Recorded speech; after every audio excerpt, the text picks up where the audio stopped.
This is very unusual indeed. What is going on?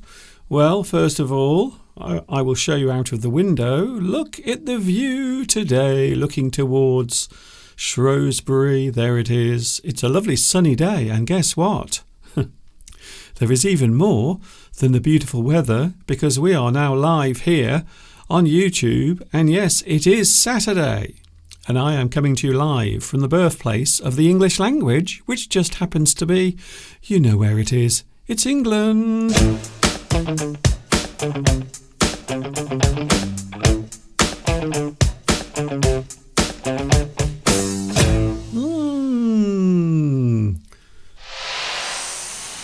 We are back together again, and it is a little bit unusual. Before anyone panics, it isn't Sunday, don't worry. It's Saturday. Hi everybody, this is Mr. Duncan in England. How are you today? Are you okay? I hope so. Are you happy? I hope you are feeling happy today. I'm not too bad. I think I've been talking too much over the past couple of days, and my voice is a little bit sore, to say the least, but I will carry on. I am a trooper. That is a great expression that we use in English. If a person continues despite the fact that they might feel unwell, maybe they are under the weather, maybe they have a cold, or something is making them feel unhappy, they carry on. They are a trooper. Just like a soldier marching forth across the front line towards the enemy. Hello there, it's nice to see you here. My name is Duncan. I talk about English. You might say I am an English addict, and today we are here. I'm doing some extra live streams this month, and the reason is because February is a short month. So I think we have 29 days this month, but of course we still lose 2 days. So for the average month it is 31 days. So I thought it would be fun to do some extra live streams, and that is what you are watching right now. So I'm with you on Saturday. There is no Mr. Steve. I have a good reason for that, because Steve this afternoon is appearing in the matinee of the show he is doing. I went along to see it last night. So here is Mr. Steve. I will show you what I saw last night. There it is. So there is Steve singing with his company.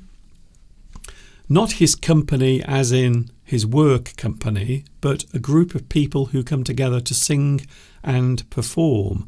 So Mr. Steve last night was appearing in The Gondoliers. Unfortunately, I can't let you hear the sound because of copyright problems. So there might be some issues with copyright, even though Gilbert and Sullivan, who actually wrote The Gondoliers, it's been out of copyright for many years. But of course, sometimes the license for music can continue for much longer. So I'm not going to risk it. I'm not taking a risk. But there is Mr. Steve singing in his rather nice red cummerbund. The thing that goes around his waist is called a cummerbund. And I'm not sure which song Mr. Steve is singing there, but that is what he was doing last night, and I was there in the audience watching him sing his little heart out. And I have to say, it was good fun. Even though there were some people there who had decided to set up some microphones and speakers, and unfortunately sometimes the sound went a little bit wrong. There was a little bit of something we call feedback, which is where the microphone picks up the sound coming out of the speaker. And what happens is you have something called a feedback loop. It continues forever and ever, But not just that, the sound also increases until all you have is a very loud squeal or screech. Feedback. It is something you should always avoid having. If you are recording something live, maybe you have some speakers and also some microphones, you have to be very careful not to get feedback. It can be rather nasty. So that's what Steve is doing today, but don't worry, I am with you tomorrow as well. So it is a full weekend of English Addict, not just today, but also tomorrow as well. So don't panic, I am with you tomorrow, as will Mr. Steve. So Steve will be here tomorrow. I just want to stress that, just so there are no confusions or misunderstandings. I will be here tomorrow as well. We are looking at opposites today. And I thought it's an interesting subject because in English quite often we will express things in positive ways or negative ways. Sometimes you can use words both positively and negatively. Sometimes by using other words in the sentence, but also by the way you say things, intonation. So the way in which you say something can also change the meaning or the way in which a particular word in English is being used. I have to say it does feel weird being here on Saturday. It's a very strange feeling. I think it's been a long time since I was with you on Saturday. But of course tomorrow I'm back with you as well, so don't panic. I want to say again, there is a live stream tomorrow, 2 p.m. UK time, Sunday as usual.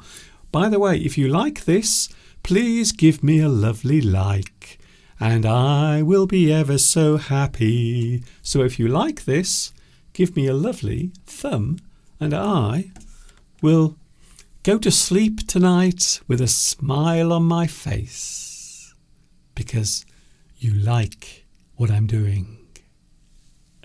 Ever so nice. Just before my live stream began on my iPad, there was a little commercial that played. And sometimes you can have different types of advertisement on YouTube. And I have to say, the one that was on just before I started was all about quite a big subject. Something that can happen when you get to a certain age. I do believe that this particular thing does exist. We often talk about different types of prejudice. When we talk about prejudice, we mean a prejudgment of a person or a group or a particular thing. You are judging something without knowing anything about that person or that thing.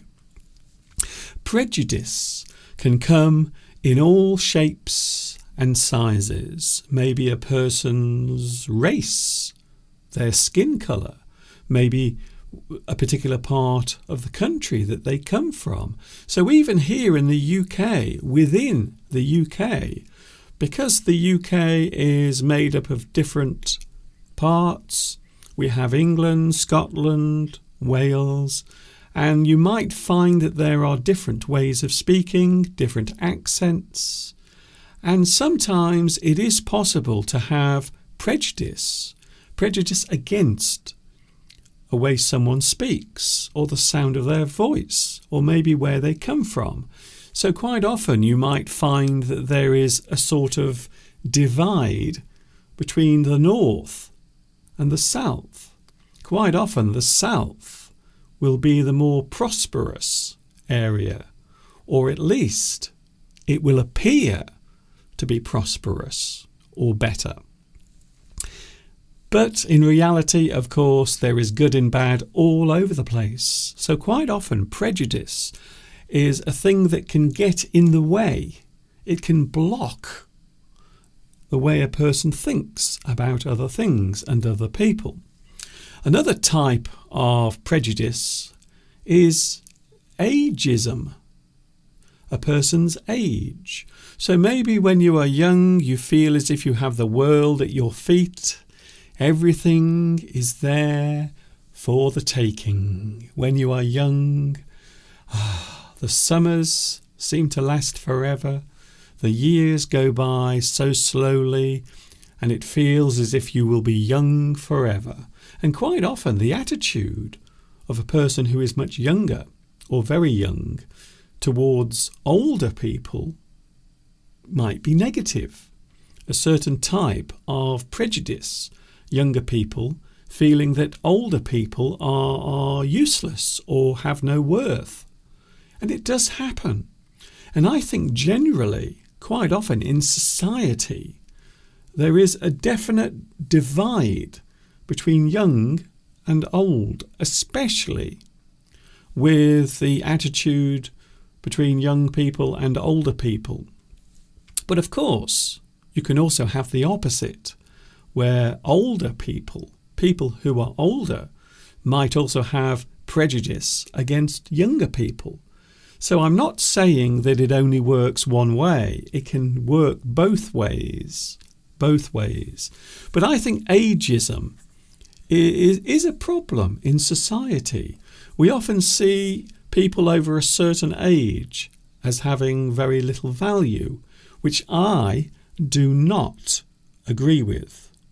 Everyone has some sort of value in life, but I think there is a type of prejudice that can happen between young people. And when I say young, I don't mean teenagers, although they are in that group. I mean people in their 20s or 30s or even in their 40s. They might look at people who are much older than them as being second-class citizens or maybe not as valuable. But I think everyone has some sort of value. And of course, these days, because people are living longer, and now we look at old age in many ways as being a little bit more positive. So we used to say that life begins at 40.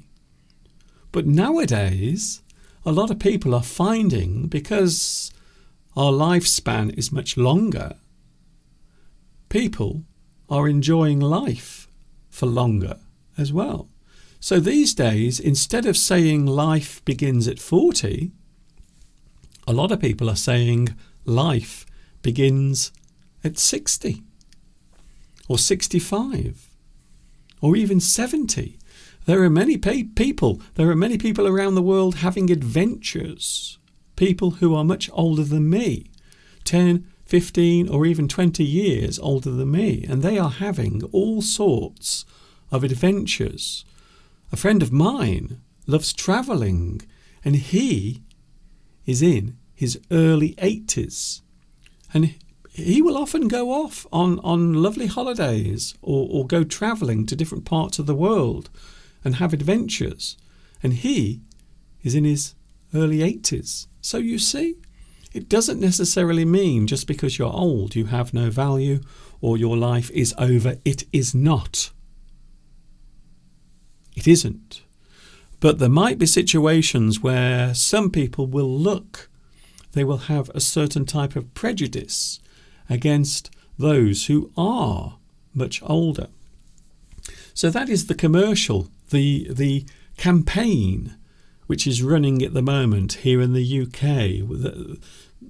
The government sometimes do this. They will bring forward certain types of campaign to try and make people more aware of certain issues. And I think this is a very important one, to be honest. So I feel actually as if it is a good thing to focus on, to talk about the attitude between young and old. But of course, there are many other prejudices which occur in life. Maybe the divide between those who have a lot of money or are wealthy and those who don't. like me. So you see, I come from a very modest family. Very modest. We lived in a council house. We didn't have much money. My mother and father had to both work. Despite the fact that my mother was disabled, she still had to go out to work because of the family. We had to make sure, or my parents had to make sure, that there was enough money because there were 3 kids in the family. So you can see that there might be instances or situations where someone might look down upon a certain group, and that happened at school. So when I was at school, because I lived in a council house, we didn't have our own house. My father didn't have a car. We didn't even have a colour television until about 1983, and everyone else had had one for years. So sometimes people would make fun of me at school because I lived in a council house. So we had to pay rent to the council. And my parents both worked, and we certainly were not wealthy. But I do know from my own experience that there was a certain type of prejudice, especially between kids, teenagers and kids, children, can be quite mean. And sometimes they don't realise how mean or nasty they are being. So it does happen from time to time. Children can be cruel, but also people who are much older can be cruel as well, in many different ways. Today we are looking at opposites, opposite words, opposite meanings, the way of expressing opposites. When we go one way, we might decide to go the opposite way. It happens physically. We can go one way and then go the other way. We are going the opposite way. Of course, when we are communicating in English, the same thing can happen. We can use words that mean one thing, but we can also use words that mean the opposite of that particular thing. And that is what we are talking about today. I suppose I should say hello to the live chat. Hello to the live chat. Nice to see you here. We have, who else is here today besides Vitas? Vitas, by the way, congratulations, you are first. Once again, everyone wants to know, what is your secret?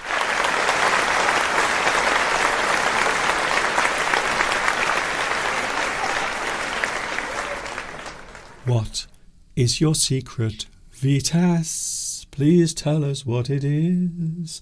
Also we have, of course, Luis Mendez is here today. Hello, Luis. I hope you are feeling better today, because I know you were under the weather last week. I hope you are feeling much better. We have Aziz. Hello, Aziz. Nice to see you here as well. Hello to you. Palmyra Reham is here as well. We also have Beatrice. Hello, Beatrice.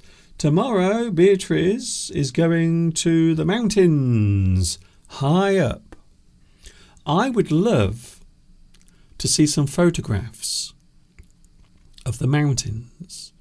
So I think in the past you have sent some to me, but I would love to see maybe, not many, just a couple of photographs. And if you send them, I might show them on the next live stream tomorrow or next week.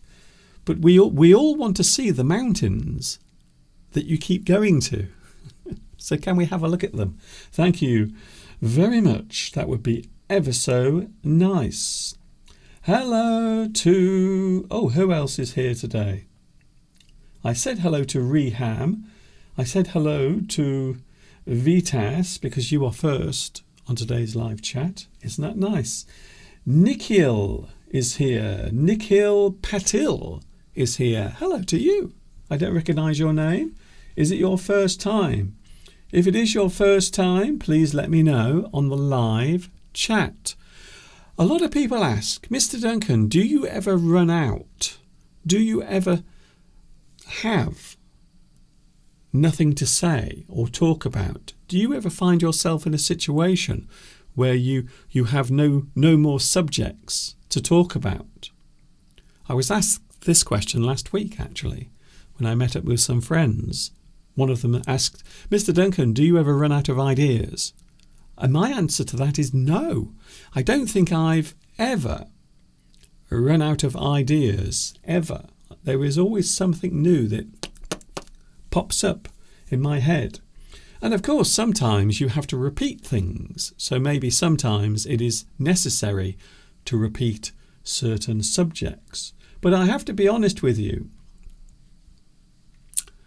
Quite often, there is always a new idea that pops up in my head. So no, I never, in fact, run out of things to say on the live chat. I don't think it's ever really happened to me. Can I just show you the view outside again? Oh my goodness, what a beautiful day. So there it is. We are looking out towards Shrewsbury, looking out towards the town centre, and you can see there are lots of things there. There is a large cathedral. I think it's a large church and also another smaller church. And you can see also those white things towards the top of the screen going across from left to right. You can see them. They are actually caravans.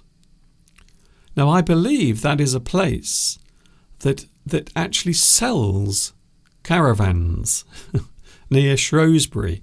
So the view you can see out the window right now is actually about 17 miles away. So you're actually looking 17 miles away into the distance. And the weather today is absolutely incredible. Even though this morning we woke up to a freezing frost. It was cold this morning.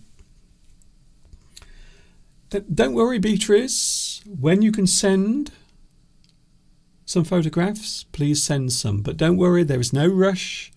I'm not going anywhere. I will be here tomorrow. I'll be here next Wednesday. And I'll be here next next Saturday or Sunday. I'm getting confused now. You see what happens whenever you do something different? It messes around with your brain. What city is that? That is Shrewsbury. It is actually a large town. It is not a city, but in fact it is a town. And that is the nearest town to me. I will show it again. Where is it? There it is. Yes, there it is. So that is looking out the window towards a place called Shrewsbury. You can see I've also written the name on the screen, and it is around 17 miles away. So it takes around about 35 or 40 minutes to get from here to there. It is a long way off. Hello, Hugh Yen Tran. Hello to you. I'm sorry, I couldn't pronounce your name. I'm ever so sorry. Hello also to Angeles. Hello. I am in my store working at the moment. I would imagine a lot of people are working at the moment. So we might not have many people with us today live, but that's all right, because you can always watch this again next time. You can watch it as many times as you want as well. Hello also to Josep Sola. Hello to you as well. Nice to see so many people joining.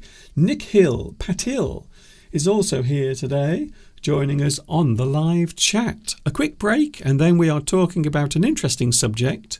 We are looking at opposites, ways of expressing opposites in the English language, and of course the way in which we can say things to give opposite meanings as well. All of that coming up in a moment. Don't go away.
I'm a big boy now.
English Addict is here with you on a Saturday.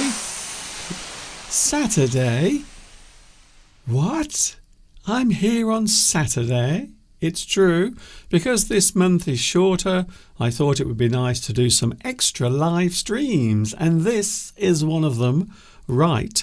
Now, I hope you are having a good Saturday, and of course, I should mention I will be back with you tomorrow as well. From 2 p.m. UK time is when I'm back with you tomorrow. Today, meanwhile, on this live stream, we are looking at using opposite words. When we talk about opposite words, we mean words that are the reverse, or, as the name suggests, opposite, things that go the other way. So we often talk about direction. Maybe one person is going that way and the other person is going that way. We can say they are going in opposite directions. The same thing is true with English words. There are words that can go one way, and of course there are words that express the opposite meaning. We will look at some of them. I'm sure you can think of quite a few as well by yourself. I think so. So on the live chat today, we have lots of people joining in. Thank you for spending your Saturday with me. It's ever so nice to see you here. For every defining word, there is quite often an opposite. So quite often, very often, even that word has an opposite. For example, the opposite of often is seldom. Opposite of often is seldom. Something that happens often and something that happens seldom. Almost never. So there's straight away a very good example of opposite words. An opposite word is often referred to as an antonym. An antonym is an opposite. It is the opposite. So when we say anti, we are literally saying opposite, an opposite word. Of course, if a word has a similar meaning, we can call it a synonym. The word antonym derives from Greek and literally means against, name. So you are having an anti-name. It is against that thing. Up becomes down. Up and down are antonyms. They are opposites. So that is the reason why we express it in that particular way. Common opposite words will often express either a positive or a negative meaning. This is true.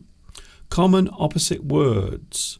So you can have words that mean something positive and something that means something negative. Quite often there are words that can take you in a good direction or a bad direction, depending on what it is you are trying to express. And that is why opposite words are quite interesting when we talk about them. Not all opposite words are necessarily good or bad. Their definitions depend on the situation. So as I just said, a word that you want to use to express something positive, then of course you will use a positive word.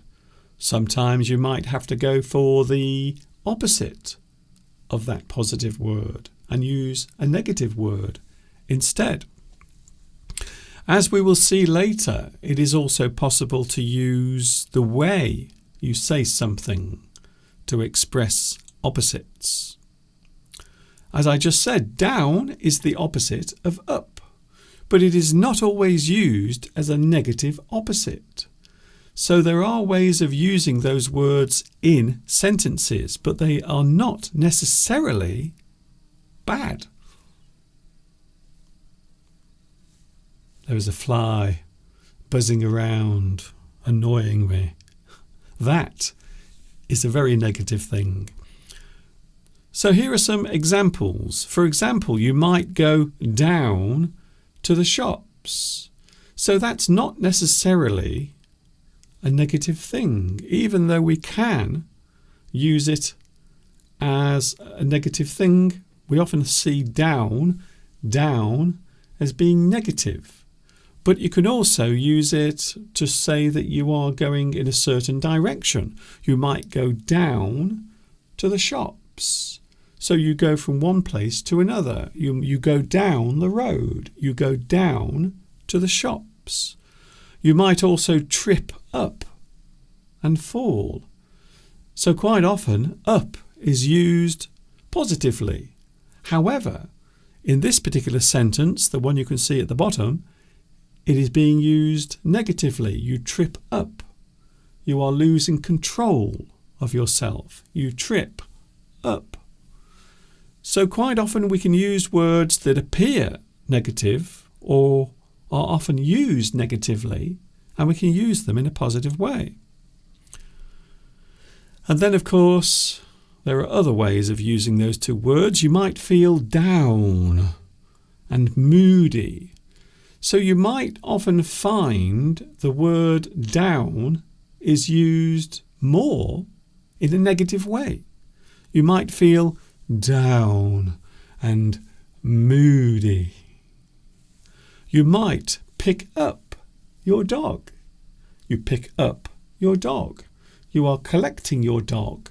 Maybe you have to go to the vets because your dog is having something done.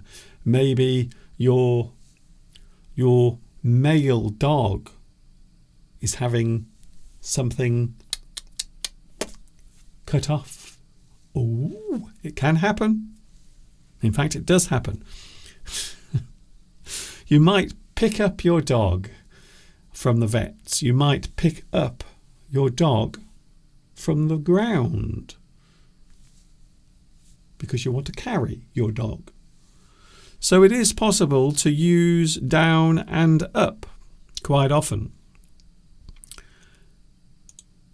Sit and stand, for example, are opposites, but both express positive and negative meanings in a sentence.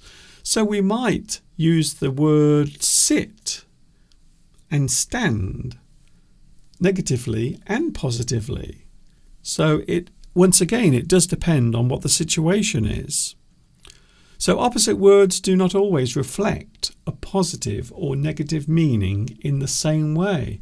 That is to say, opposite words can sometimes change their meaning from positive to negative, and the other way round.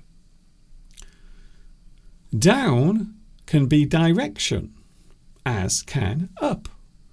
Down and up. So to be honest with you, neither of those things are necessarily positive or negative. However, they are still opposites. You might move down.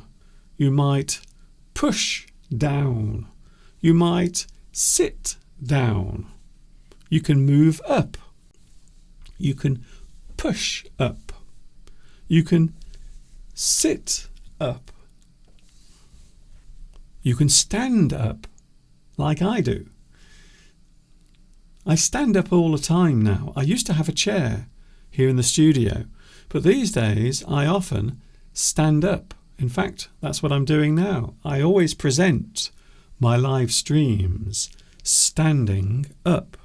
So I am standing right now on my feet. Another example is over and under. Over, under. They are opposites and can both be used either positively or negatively. We can look at an example. To overspend is negative. So over, in that particular sense, means you've done something too much. You overspend. You have spent too much money. So if a person overspends, it means they spend too much money.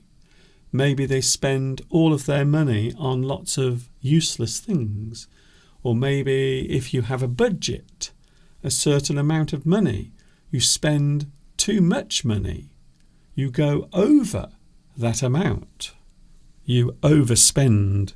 Oh, this fly is going to really annoy me. I hate it when a fly is buzzing around me in the studio. It is so distracting. And then, of course, you can get over something. To get over something means to recover. Maybe you have an illness, you are ill, unwell, but you get over that particular thing. So in that sense, it is positive. We are saying that we have recovered. Maybe you have had a shock, something that has shocked you. Eventually, you will recover. You will get over that particular thing. You recover. And then we have uses of under. To underachieve is negative. A person who underachieves is a person who doesn't do as well as they could or should. You underachieve. It is negative. And then, of course, we have the opposite of what we mentioned a few moments ago.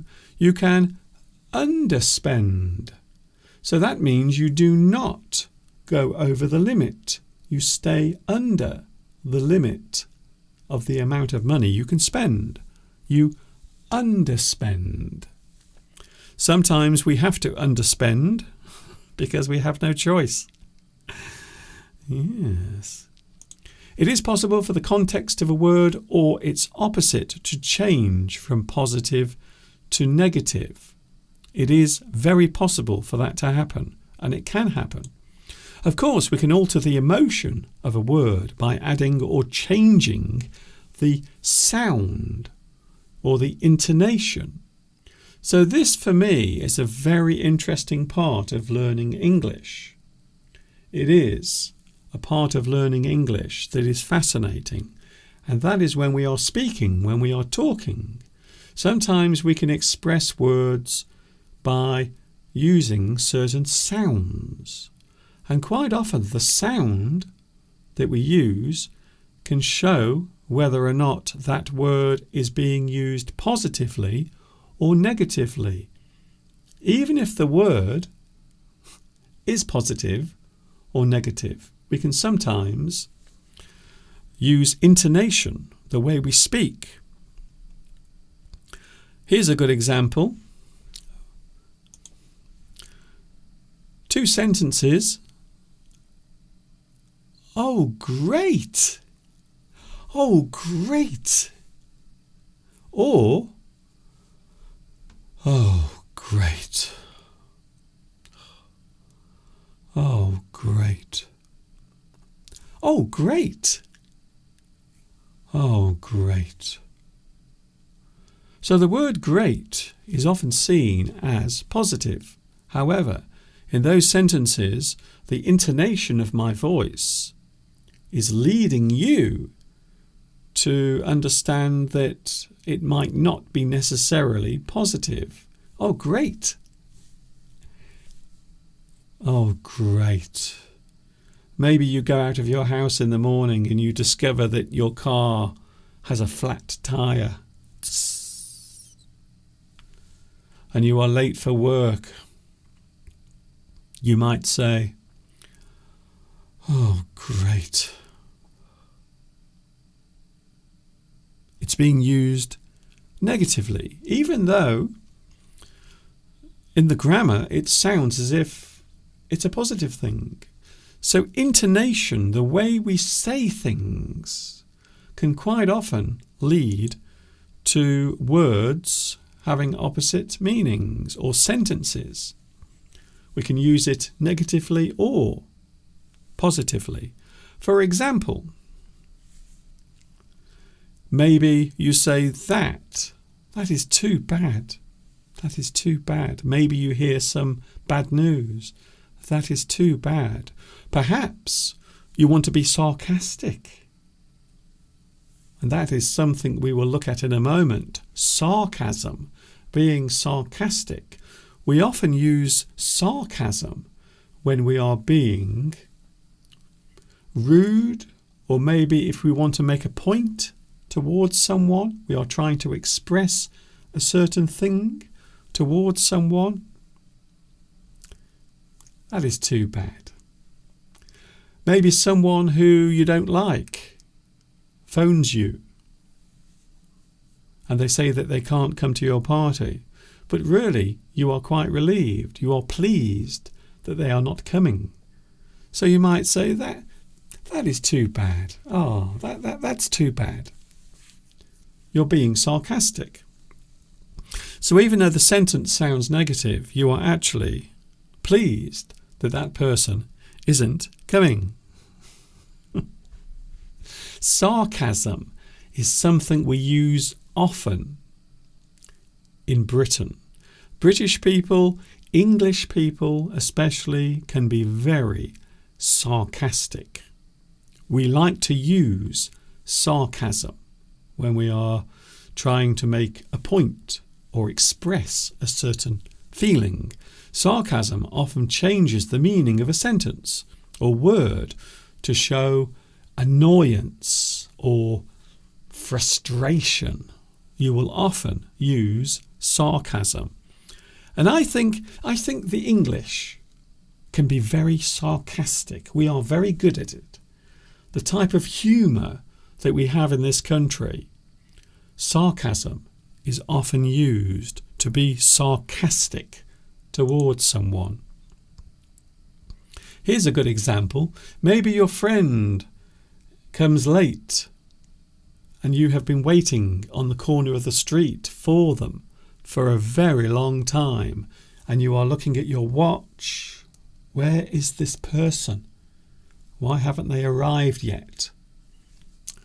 And you are quite angry. You feel frustrated because they are late.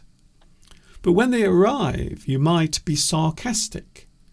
So even though the sentence sounds positive, you are actually saying it in a negative way. Oh, good. You are on time as usual. You can tell by my voice I'm being sarcastic. I don't mean it. I'm actually saying something positive, but the sound of my voice is saying something negative. Oh, good. You are on time as usual. So the other person will understand that I am actually annoyed. Sometimes sarcasm will take a positive sentence and turn it into something negative. Maybe a person who always falls asleep, or maybe if they like to sit in their favourite chair and go to sleep, and maybe you come back home and they are fast asleep, you might say, oh, how nice to see you awake again. But they are not awake, they are fast asleep, so you are being sarcastic. You are saying this thing to someone who often falls asleep. How nice to see you awake again. How nice to see you here on time. Very good, yes. Oh, you shouldn't have. You shouldn't have rushed here. There was no need to rush. But of course the other person didn't rush because they are late.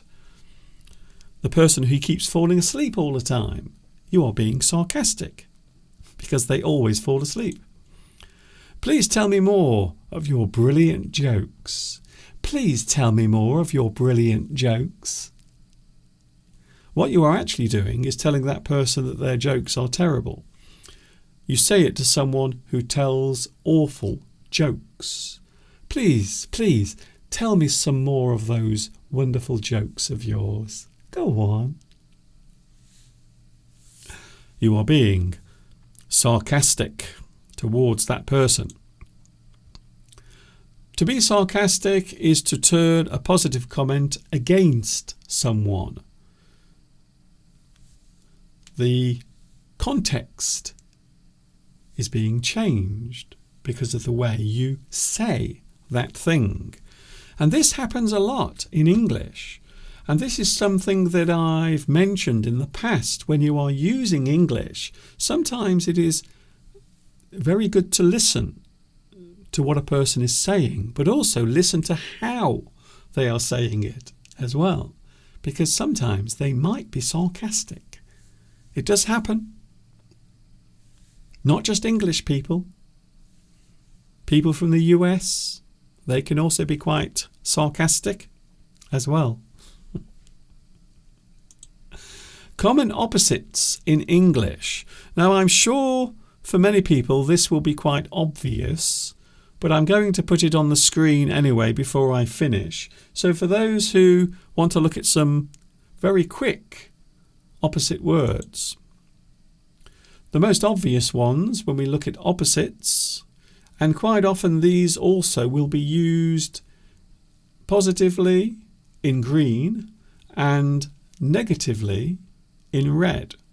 You have happy, sad, good, bad, great, terrible, big, small. It is worth mentioning that big and small are not necessarily positive or negative. So a small thing might be good. A big thing might be bad. A big gift. You might receive a big gift. That is good. But then you might find... I'm not going to say that. But you might find there is something wrong with you, and instead of that thing being small, it is big. That can then be negative. So big and small are not necessarily positive or negative. They can change depending on the context. And of course we have bright and miserable. Something that is happy, something that is cheerful, something that is jolly, it makes you smile, is bright. Something that is not so cheerful, something that makes you feel sad or miserable. We might say that that thing is negative. So quite often it will be a negative thing. It will be used in a negative way. So common opposites in English. I'm sure you can think of many, in fact. You can think of things that make you feel good and things that make you feel bad. We can also have things that describe actions. As I said earlier, you stand. The opposite, of course, is sit. You stand on the bus. You sit on the toilet.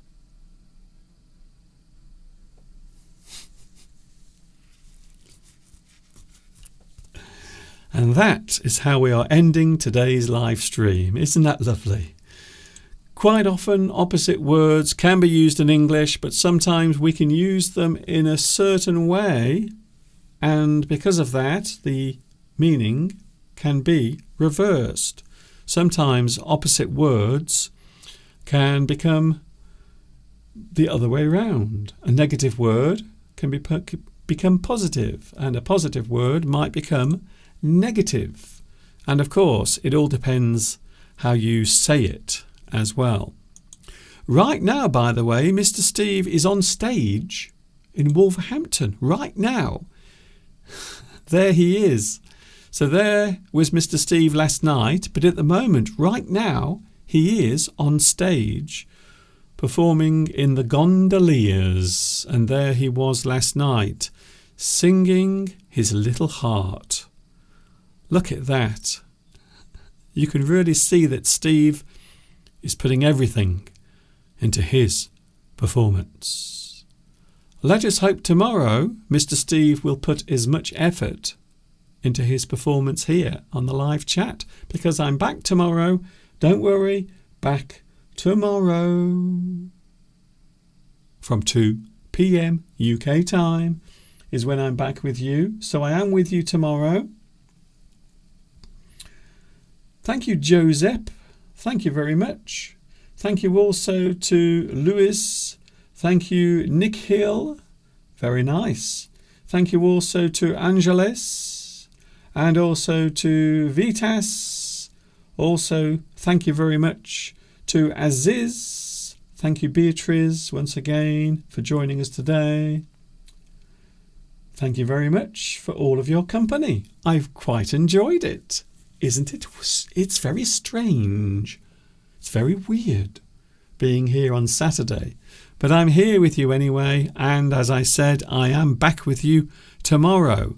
Tomorrow, from 2 p.m. UK time is when I'm with you. Don't forget to join me, and we will have 2 hours tomorrow. Not 1 hour, but 2. A whole 2 hours to enjoy with each other. Thank you very much for watching. We are approaching 3 o'clock. I've been here for 1 hour. You can watch this again with captions later on. Thank you very much for your lovely messages. It's nice to see you here. Very nice. Thank you very much.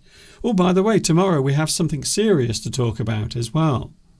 Something that I said last week on one of my live streams. I had a rather interesting email sent to me. We will talk about that tomorrow. And of course, Mr. Steve will be here as well. Thanks for watching. See you later. Take care of yourselves. I hope you've enjoyed this rather unusual Saturday live stream. And don't forget to give me a lovely like as well. If you like what you've seen, please give me a lovely thumb to show you care. And of course, until the next time we meet, you know what's coming next. Yes, you do. Enjoy the rest of your day. Have a super duper weekend. If I don't see you tomorrow, have a good one. And of course, you know what's coming next. Yes, you do.